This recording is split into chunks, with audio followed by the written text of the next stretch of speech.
अस्सलाम वालेकुम नाजरीन, मैदान न्यूज़ के साथ मैं हूं आपका मेज़बान मीर सनाउल्लाह बुर्दी। नाजरीन, इस वक्त हम हैदराबाद में human rights justice and defender organization के हेड ऑफिस में मौजूद हैं। हमारे साथ chairman human rights Abdul Wahab Abbasi Sahab हमारे साथ मौजूद हैं।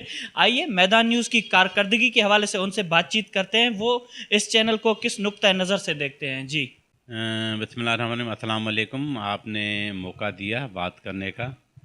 असल मीडिया का जो किरदार होता है वो एक सुतून है हमारे पूरे माशरे के अंदर, और इसी तरह मैदान न्यूज़ का आना एक खुशाइन बात है।